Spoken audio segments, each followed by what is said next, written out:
में एक संबुद्ध चक्रवर्ती सम्राट अशोक, परम पूज्य बाबा साहब डॉक्टर अंबेडकर और नागपुर की दीक्षा भूमि पर आप सभी क्रांतिकारी धम्म उपासक धम्म मित्र, आप लोगों की ये जनसलाब, आपकी भावना महाबोधि महाविहार को मुक्त कराने के लिए आपकी ये ऊर्जा, ये ताकत ये जाहिर करती है कि आपने संकल्प कर लिया है, आपने निश्चय कर लिया है कि ये लड़ाई अब तब रुकेगी जब महाबोधि महाविहार ब्राह्मणों से खाली करा लिया जाएगा।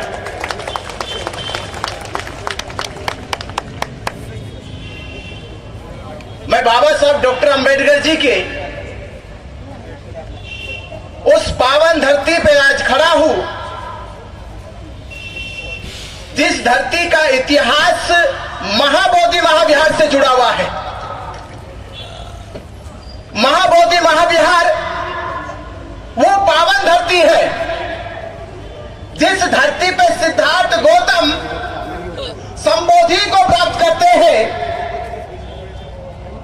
धम्म की उपलब्धि प्राप्त करते हैं, संसार को धम्म का उदय कल्याण मैत्री धम्म मिलता है। और परम पूज्य बाबा साहब डॉक्टर अंबेडकर, ये नागपुर की वो पावन धरती जिस धरती पे खड़े होकर बाबा साहब डॉक्टर अंबेडकर 14 अक्टूबर 1956 में ये कहते हैं कि जो धर्म तथागत बुद्ध ने बोध गया में प्राप्त किया था, मैं आज इस धरती पे उस धर्म की शरण में जा रहा हूं। ये वो धरती है और ये संबंध है बोध गया और दीक्षा भूमि नागपुर का। बाबा साहब डॉक्टर अंबेडकर ने क्यों धर्म की दीक्षा ली, इसके लिए एक लाइन समझिएगा कि लूटी संस्कृति हमारी दासहीन बनाया था। ये संस्कृति का आंदोलन, ये विरासत को बचाने का आंदोलन, ये बहुजनों की अस्मिता को वापस लाने का आंदोलन, कि लूटी संस्कृति हमारी दासहीन बनाया था, बहू बेटी और बच्चों को घर के बाहर जलाया था, आंखों से टपके आंसू कोई फरियाद सुन ना पाया था, और होता रहा शोषण हमारा, होता रहा शोषण हमारा। इस धरती पे कोई अल्लाह ईश्वर देवी देवता भगवान न आया था, कोई नहीं आया था। इस समाज पे जब शोषण हो रहा था, जब इसकी अस्मिता को लूटा जा रहा था, जब इसकी विरासत पे कब्जा किया जा रहा था, तब कोई नहीं आया। कौन आया? किसने जन्म लिया? कि लिया जन्म भीम ने जगत में पढ़ लिख कर अनूठा ज्ञान पाया था। लिया जन्म भीम ने पढ़ लिख कर अनूठा ज्ञान पाया था और तोड़ मनवादी जंजीरों को इस देश के शोषित पीड़ित समाज को आजाद कराया था। क्यों आजाद कराया था? इसलिए आजाद कराया था कि आप जब आजाद हो जाओगे, मुक्त हो जाओगे, जब आप ये जान जाओगे कि अब मेरा गौरव, मेरा स्वाभिमान जग गया है, तो अपने स्वाभिमान जगे हुए जीवन में अपनी खोई हुई विरासत को वापस लाने के लिए, ये खोई हुई विरासत लाने के लिए, ये समाज का अगर अस्तित्व जिंदा रहेगा, इस देश में देश की पहचान अगर जिंदा रहेगी, ये मैं आपसे पूछ रहा हूं, अगर आपकी शिक्षा, आपके संस्कार, आपकी संस्कृति, आपकी सभ्यता अगर आप नहीं बचा सके, अगर आप नहीं बचा सके, तो आपके जीवन का अस्तित्व समझ लो मर चुका। अगर आप अपनी अस्मिता को नहीं बचा सके, अपनी शिक्षा को नहीं बचा सके, अपनी धरोहर को नहीं बचा सके, तो हमारे जीवन का अस्तित्व मर चुका है। इससे बड़ा हमारे जीवन में क्या आंदोलन होगा, क्या मकसद होगा, क्या उद्देश्य होगा कि आप उस पावन पवित्र जिस धरती पे बुद्ध ने संबोधि को प्राप्त किया और पूरे संसार को दुख मुक्त करके निर्वाण के मार्ग में ले चले, आज वो पावन धरती महाबोधि महाविहार ये जगे हुए समाज से गुहार लगा रही है कि मेरी अस्मिता को बचा लो, मेरी अस्मिता को बचा लो। 135 साल से लगातार वो पंडे पुरोहित महाबोधि महाविहार की गरिमा को, महाबोधि महाविहार के सम्मान को ये वर्षों से कलंकित करने का काम कर रहे, अतिक्रमण करने का काम कर रहे, और हम हाथ पे हाथ रखे देखे जा रहे। ये कब तक चलेगा, कब तक हम देखेंगे? अरे आप याद करो, जब सिद्धार्थ गौतम कपिल वस्तु से निकले कि मैं एक ऐसे ज्ञान की खोज में निकल रहा हूं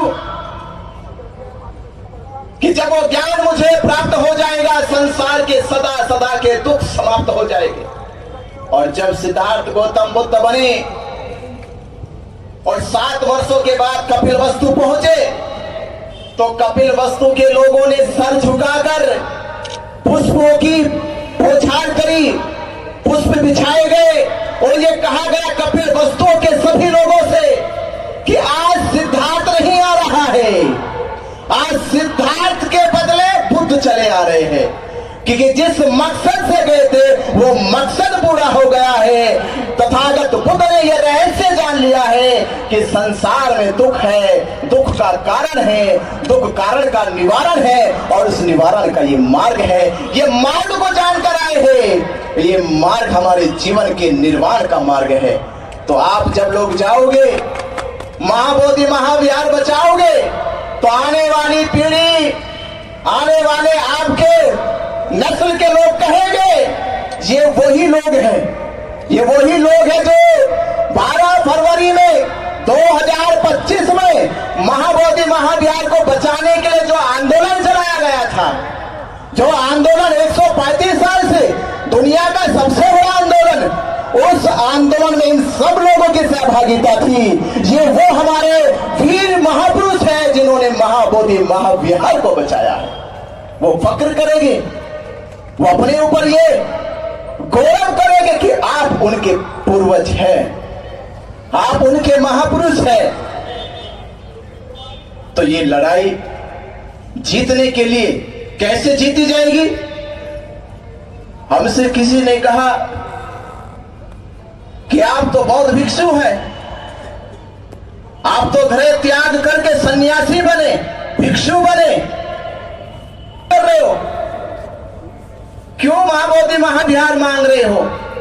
मैंने क्या, किस मूर्ख ने कहा तुमसे? किस मूर्ख ने कहा कि हम महाबोधि महाविहार मांग रहे? महाबोधि महाविहार मांगा नहीं जा रहा बल्कि बचाया जा रहा है। ये मांगने की लड़ाई नहीं है, ये बचाने की लड़ाई है। किससे बचाने की लड़ाई है?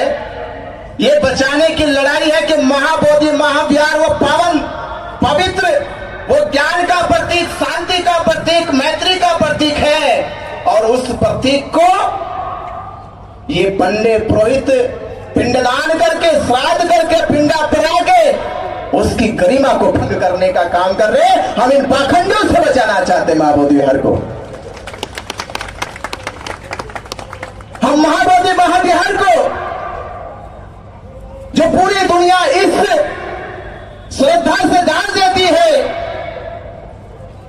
कि महाबोधि महाविहार में गया दान वहां के बौद्ध भिक्षुओं को प्रशिक्षित करेगा, वहां के बौद्धों के लिए कॉलेज यूनिवर्सिटी बनेगी, वहां के बौद्धों को धर्म प्रचार प्रसार करने के लिए सुविधा मुहैया कराई जाएगी।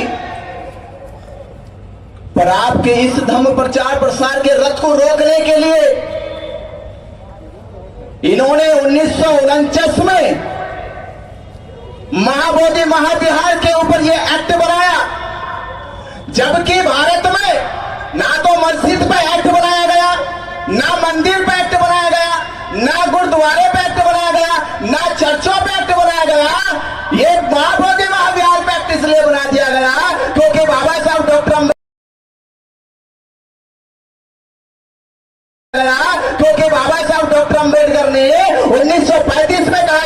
मैं हिंदू धर्म में पैदा हुआ, ये मेरे बस की बात नहीं थी, पर मैं इसमें मरूंगा नहीं। ये लोगों को खतरा लगने लगा, ये तो जन सैलाब आने वाला है, सुनामी आने वाली है। धीरे धीरे इन्होंने एजेंसी लगाई अपनी खुफिया कि पता करो ये बाबा साहब अम्बेडकर हिंदू धर्म छोड़ रहे हैं, हिंदू धर्म को त्याग रहे हैं, तो ये कहां जाएंगे, किधर जाएंगे? तो किसी ने कहा कि बाबा साहब डॉक्टर अम्बेडकर जी का लगाओ बुद्ध के धर्म की ओर है, बुद्ध के धर्म की ओर है। इन्होंने पहले शिकंजा कस लिया, फिर इन्होंने शिकंजा कस लिया कि बुद्ध के धर्म का केंद्र क्या है? महाबोधि महाविहार बौद्ध गया है, कि बौद्ध गया पर कब्जा कर लो, और जब बौद्ध गया पे कब्जा हो जाएगा तो इनके धर्म प्रचार का जो रथ है वो रुक जाएगा, वो गति नहीं करेगा। भारत में बौद्ध धर्म का प्रचार प्रसार ज्यादा तेज नहीं होगा, और यही कारण है मक्का मदीने पे मुसलमानों के मौलवियों का प्रबंधन है। वो जो चाहते हैं वो नियम सर्कुलेट करते हैं, पूरे संसार में वही नियम चलता है। यरूशलेम वेटिकन सिटी के चर्च में जो नियम बनाते हैं ईसाई लोग, पादरी लोग, पोप लोग, वही पूरी दुनिया में चलता है। हिंदू लोग भी अपना नियम बनाते हैं, अपने कानून बनाते हैं, पर बौद्धों के पास अपना धर्म स्थल नहीं है। वो क्या नियम बनाएगा, क्या नियम सर्कुलेट करेगा? क्या बौद्धों के प्रचार के लिए वो बैठ के संगोष्ठी करेगा? और ये नहीं हुआ तो लोगों का विश्वास टूटने लगा। लोग कहने लगे, जैसे अभी हमने मंचों से सुना और देश में जगह जगह कहा जा रहा है बौद्ध तो अल्पसंख्यक है, और हम मूर्ख लोग समझ भी गए हम अल्पसंख्यक है। हमें कहा गया बौद्ध अल्पसंख्यक है, जैन अल्पसंख्यक है, सिख अल्पसंख्यक है, और हम लोगों ने मान भी लिया कि हम अल्पसंख्यक है। आप मुझे बताओ, जो अल्पसंख्यक है आज तक उसे किसी ने अल्पसंख्यक नहीं कहा। जो अल्पसंख्यक है देश में उसे किसी ने अल्पसंख्यक नहीं कहा। बौद्ध इस देश का बहुसंख्यक है, जिसकी पहचान मैं बता रहा हूं। हमारे राष्ट्रीय ध्वज में जो अशोक चक्र है वो किनका है? वो बौद्ध धर्म का है। जो भारत रत्न दिया जाता है पीपल के पत्ते पे, वो किनका प्रतीक है? बौद्धों का प्रतीक है। जो अशोक लाट है वो किनका प्रतीक है? बौद्धों का। जो पक्षी है, राष्ट्रीय पक्षी मोर है, वो किनका प्रतीक है? बौद्धों का, मौर्य साम्राज्य का। भारत की जो आइडेंटिटी है, भारत की जो पहचान है, और प्रधानमंत्री और कुंभ मेले में योगी आदित्यनाथ कह रहे हैं कि जब तक बुद्ध रहेंगे तब तक भारत रहेगा। इसका मतलब यह है बुद्ध होना भारत है और भारत होना बुद्ध है। पूरा भारत बौद्धों की पहचान है, और हम बौद्धों को समझा दिया आप अल्पसंख्यक हैं। अरे भारत ही बौद्धों की पहचान है, इसका मतलब यह है कि भारत में रहने वाला हर व्यक्ति बौद्ध है, क्योंकि भारत की पहचान बौद्ध है। तो भारत में रहने वाला हर एक व्यक्ति बौद्ध है। तो इस भारत का या इस दुनिया में अगर कोई बहुसंख्यक है तो वो बौद्ध है। और इस देश में जो अल्पसंख्यक है वो कौन है? अल्पसंख्यक कौन है? ये भारत जान नहीं पाया हमारा। इस देश में अल्पसंख्यक कौन है? बोलो। शास्त्रों के आधार पे उनके वर्णों में लिखा ब्राह्मण, क्षत्रिय, वैश्य, शूद्र। तो उन चारों वर्णों में सबसे कम संख्या किनकी? ब्राह्मण की। तो अल्पसंख्यक कौन हुआ? ब्राह्मण। जो हिंदू धर्म का वो ढोल पीटते घूमते हैं, तो हिंदू धर्म की जितनी जातियां हैं उन जातियों में सबसे कम संख्या किनकी? ब्राह्मणों की। तो अल्पसंख्यक कौन हुआ? ब्राह्मण। पर देश उसे आज तक अल्पसंख्यक नहीं कहा, क्योंकि उसने अपने आप को बचा लिया, सेफ जोन में लेकर चला गया। क्योंकि अगर भारत के लोग जान गए कि ब्राह्मण अल्पसंख्यक है, तो फिर राम मंदिर में जो हिंदुओं के नाम पे उन्हें कब्जा करा, हिंदुओं के नाम पे राम मंदिर में कब्जा करा, और राम मंदिर का पुजारी कौन बन गया? ब्राह्मण बन गया। चंदे का पैसा ब्राह्मण खाएगा, और ये बीटीएमसी एक्ट भी, बीटीएमसी एक्ट में 4 हिंदू के तो जिक्र करा, पर हिंदू कौन? हिंदू कौन? हिंदू ब्राह्मण। इसका मतलब ब्राह्मण बड़ा चालाक आदमी है। वो हिंदुओं को आगे करके अपने अल्पसंख्यक अस्तित्व को बचा लेता है और लगातार ये ऐसे हिंदुओं को जो SC ST OBC है उनका मूर्ख लंबे समय से सदियों से बनाता रहा है और उनके नाम पे मलाई और दान की लुटाई करता रहा है। पर अब 1949 का इतिहास कुछ और होगा। 1949 का इतिहास कुछ और होगा। भारत में बौद्ध गुमनाम होगा। इतिहास बदल गया है और आज का बौद्ध समाज जग गया है। आज का बौद्ध समाज जग गया है। विरासत उसकी है जो छीन के दफनाई गई है। अब ये बौद्ध समाज उस दफनाई गई विरासत को हाथों से नहीं, बातों से नहीं, ये सीने से भी छीन कर आपके ले लेगा। ये आपके सीने से भी आपके सामने से लेकर आएगा। आपने एक इतिहास सुना होगा कि एक बार एक जंग के लिए एक राजा को एक ऐसी फौज से लड़ना था जिस फौज का उस दुनिया में इतिहास लिखा गया कि उसने कभी हार नहीं मानी। तो एक राजा ने उनकी सेना से लड़ने का अपनी सेना से वादा करा कि हम उससे लड़ेंगे, उसको हराएंगे, पर अपनी सेना को बताया नहीं, क्योंकि अगर बता दिया तो सेना डरना जाए, सेनापति डरना जाए। तो कहा कि हर एक छोटा सा कोई मामूली सा कोई राजा है और वो बहुत अकड़ के चलता है, बड़ा गुमान करता है, अहंकार करता है, उसको हराना है। तो अपने सेना को ले चल पड़े और ले गए। तो जहां लड़ने का युद्ध भूमि बनाई गई वो युद्ध भूमि एक नदी पार करके जानी थी।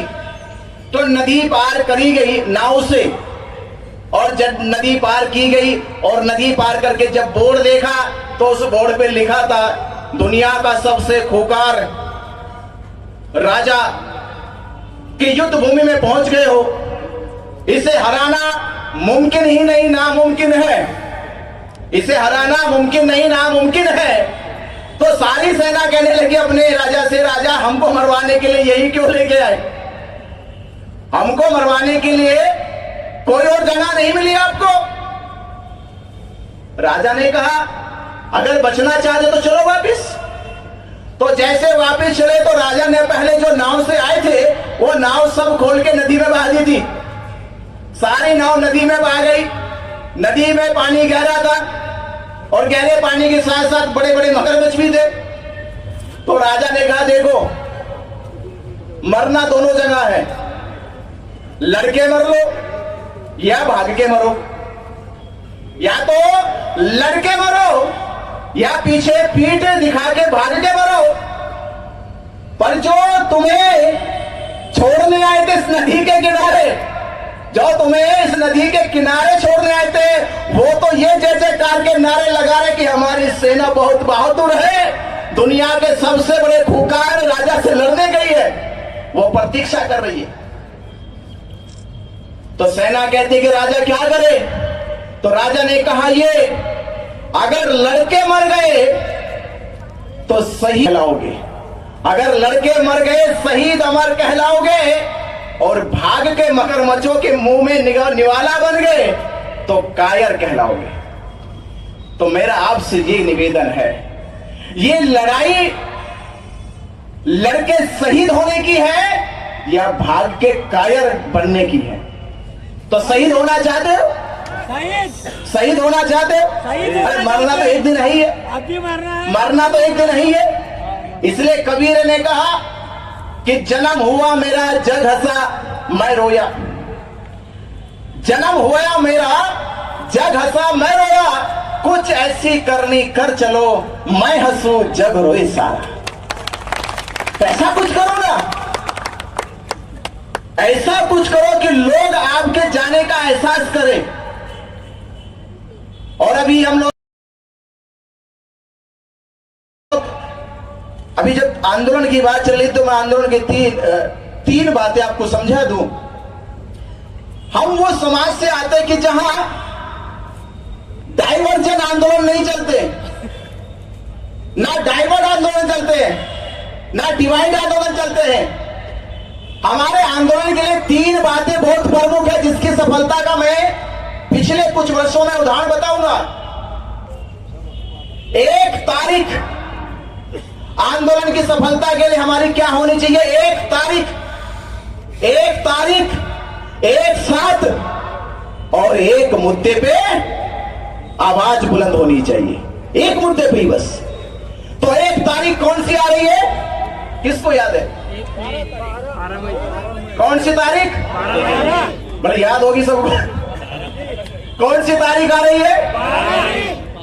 आंदोलन के परिवर्तन की और देश में इतिहास लिखने की तारीख कौन सी आ रही है? 12 मई को 12 लाख बोध, 12 मई को 12 लाख बोध गया में होने चाहिए। ये पूरे देश में आवाज गुंजा दो।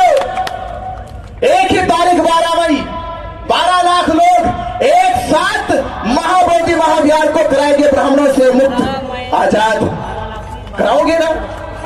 कराओगे? एक तारीख की तैयारी करो। आप सोचिए 12 लाख लोग अगर बोध गया पहुंच गए, 12 लाख लोग, जो वहां का डीएम बार बार कह रहा है, वहां का सचिव बार बार कह रहा है, आपकी संख्या कहां है? बौद्धों की संख्या कहां है?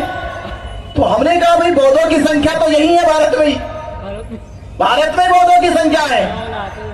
पर हम बौद्ध लोग अपने बाहरी बौद्ध अनुयायियों का भी सम्मान करते हैं। अगर भारत के बौद्ध गया में अभी आकर बैठ गए, तो जो लोग देश दुनिया से बुद्ध धर्म के अनुयायी है, महाबोधि महाविहार में दर्शन करने आते हैं, वो लोग कहेंगे कि यहाँ की व्यवस्था थोड़ी बिगड़ गई है।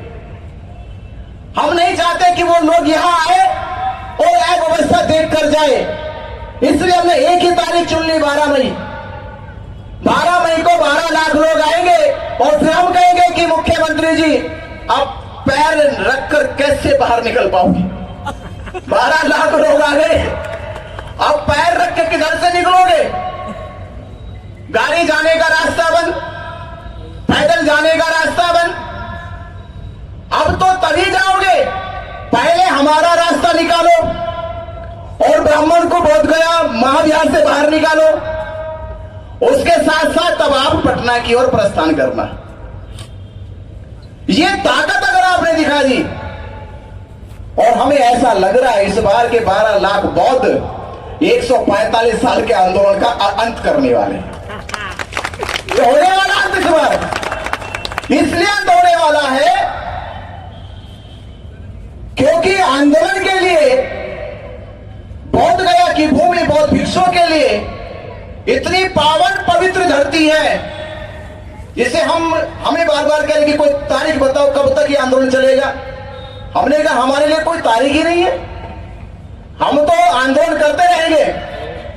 और इसलिए करते रहेंगे क्योंकि हम इस जगह पे बैठे, जिस जगह पे सिद्धार्थ गौतम बैठकर बुद्ध हो गए, जिस जगह पर बैठकर सिद्धार्थ गौतम बुद्ध हो गए, हो सकता है हम बैठे बैठे अरहंत हो जाए। हम अरहंत भी तो हो सकते हैं। तो इससे बड़ी पवित्र जगह हमारे लिए क्या होगी, और बौद्धों के लिए, बौद्ध भिक्षुओं के लिए इससे बड़ा आंदोलन क्या होगा। और तथागत ने तो कहा था, हे भिक्षु अब धर्म का प्रचार प्रसार करने जा रहे हो, जाओगे तो इतने समझदार लोग नहीं है कि तुम्हारी बातों को आसानी से समझ जाएंगे, बड़े मूर्ख लोग हैं। जाओगे तो तुम्हारे ये पहले वेशभूषा को देख के तुम पे चिल्लाएंगे, गाली देंगे, तो गालियों से डरोगे तो नहीं।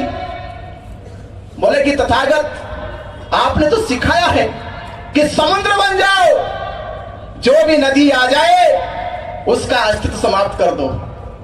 नदी का अस्तित्व तब तक है जब तक समुद्र के बाहर है, और जैसे वो समुद्र में गिर जाती है वो उसमें गुमनाम हो जाती है। तो ये तथागत हमें जो भी देगा वो इस काया में, इस मन में समा जाएगा। ना किसी से राग रहेगा, ना किसी से द्वेष रहेगा, ना किसी से बैर रहेगा, ना किसी से नफरत रहेगी।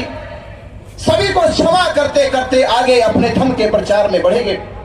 तथागत कहते हैं अगर ये लोग और भी पागल हो गए, उन्होंने आपको दौड़ाना मारना शुरू कर दिया लाठी डंडे से, बोले तथागत हम मार से मारने से भी नहीं डरे, हम मार के मारने से नहीं डरे, मार भी हमारे प्रज्ञा के सामने नतमस्तक होके पराजित होकर वापस लौट आई, तो इनकी मार से हमारे ऊपर कोई प्रहार होने वाला नहीं है, कोई असर होने वाला नहीं है।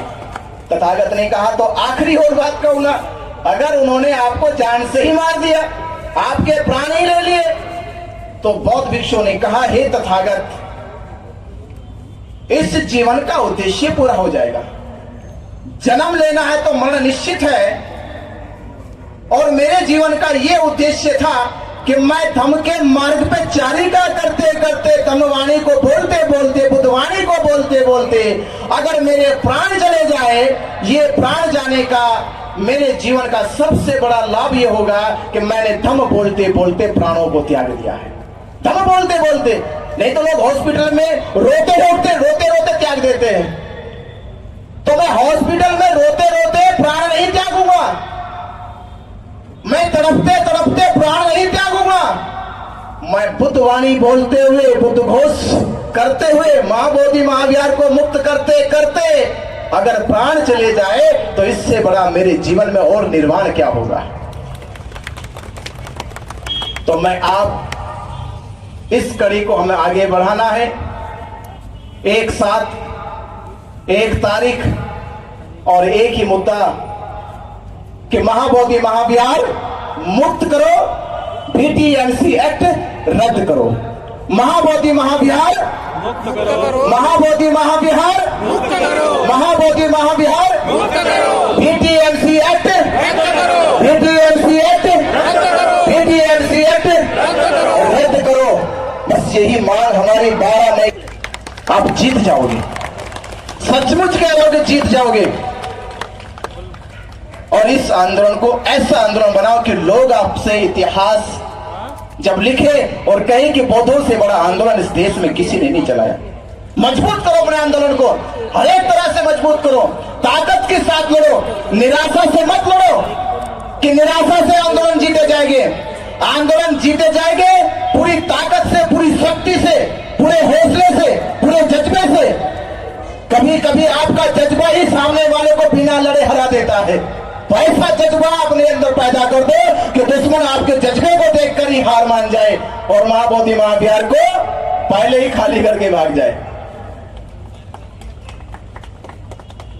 तो आपकी ये तैयारी, और मैं हकीकत बात ये बता दूं कि महाराष्ट्र वो प्रदेश है, सच में ये मुझे अब समझ में आया कि महाराष्ट्र नाम क्यों रखा। ये तो चलो आप जानते, मैं और बड़ी बात बता रहा हूं कि महाराष्ट्र क्यों रखा, क्योंकि राष्ट्र होता है, बोले राष्ट्र के ये सारे 28-29 राज्य राष्ट्र हैं और इन सबके ऊपर, इन सबके ऊपर महाराष्ट्र है। तो महाराष्ट्र इसलिए सिद्ध कर दिया उन्होंने। पिछले आंदोलन में देखा हमने, जैसे इतिहास पढ़ा उतने तो हम बड़े नहीं थे, पहले देखा कि महाराष्ट्र के लोग ये आंदोलन चला रहे, उन्हें आंखों से देख लिया कि महाबोधि महाविहार की लड़ाई 80% महाराष्ट्र के लोग लड़ रहे हैं। इसके लिए मैं तहे दिल से आप लोगों का बहुत बहुत साधुवाद धन्यवाद करता हूं।